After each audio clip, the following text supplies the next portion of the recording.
जय माता दी। मित्रों, सबसे पहले आप सबको शुक्र प्रदोष त्रयोदशी व्रत की हार्दिक शुभकामनाएं। साल 2021 का आखिरी प्रदोष व्रत 31 दिसंबर को मनाया जाएगा। शुक्रवार के दिन पड़ने के कारण इसे शुक्र प्रदोष व्रत कहा जाता है।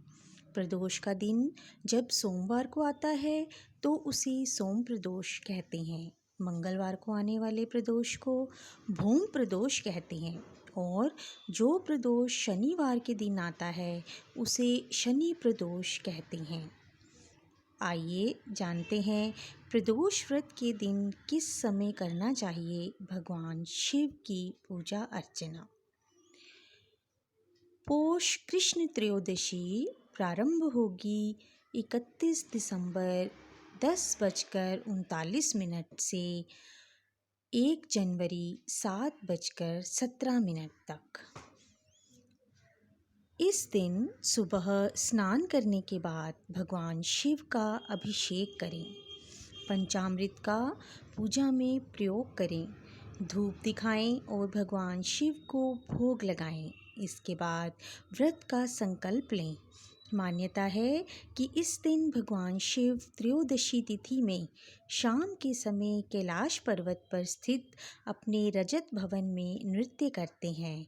इस दिन भगवान शिव अत्यंत प्रसन्न मुद्रा में होते हैं। आइए सुनते हैं प्रदोष व्रत की कथा। एक नगर में 3 मित्र रहते थे, राजकुमार, ब्राह्मण कुमार और तीसरा धनिक पुत्र। राजकुमार और ब्राह्मण कुमार विवाहित थे। धनिक पुत्र का भी विवाह हो गया था, लेकिन उसका गोना शेष था। एक दिन तीनों मित्र स्त्रियों की चर्चा कर रहे थे। ब्राह्मण कुमार ने स्त्रियों की प्रशंसा करते हुए कहा, नारीहीन घर भूतों का डेरा होता है। धनिक पुत्र ने यह सुना तो तुरंत ही अपनी पत्नी को लाने का निश्चय कर लिया। तब धनिक पुत्र के माता पिता ने उसे समझाया कि अभी शुक्र देवता डूबे हुए हैं, ऐसे में बहू बेटियों को उनके घर से विदा करवा लाना शुभ नहीं माना जाता। लेकिन धनिक पुत्र ने एक नहीं सुनी और ससुराल पहुंच गया। ससुराल में भी उसे मनाने की कोशिश की गई, लेकिन वो जिद पर अड़ा रहा और कन्या के माता पिता को उनकी विदाई करनी पड़ी। विदाई के बाद पति पत्नी शहर से निकले ही थे कि बैलगाड़ी का पहिया निकल गया और बैल की टांग टूट गई। दोनों को चोट लगी, लेकिन फिर भी वो चलते रहे। कुछ दूर जाने पर उनका पाला डाकुओं से पड़ गया, जो उनका धन लूटकर ले गए। किसी तरह वह दोनों पति पत्नी घर पहुँचे। वहाँ धनिक पुत्र को सांप ने डस लिया। उसके पिता ने वैद्य को बुलाया तो वैद्य ने बताया कि वो 3 दिन में मर जाएगा। जब ब्राह्मण कुमार को यह खबर मिली तो वे धनिक पुत्र के घर पहुंचा और उसके माता पिता को शुक्र प्रदोष व्रत करने की सलाह दी और कहा कि इसे पत्नी सहित वापस ससुराल भेज दें।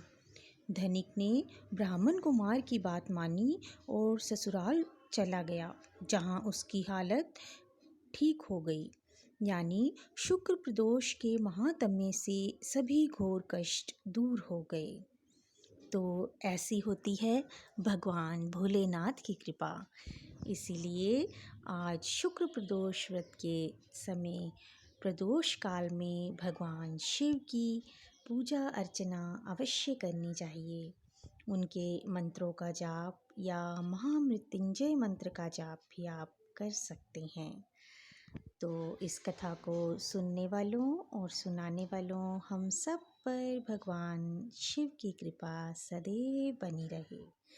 बोलिए शिव शंकर भोलेनाथ की जय, माता पार्वती की जय। धन्यवाद।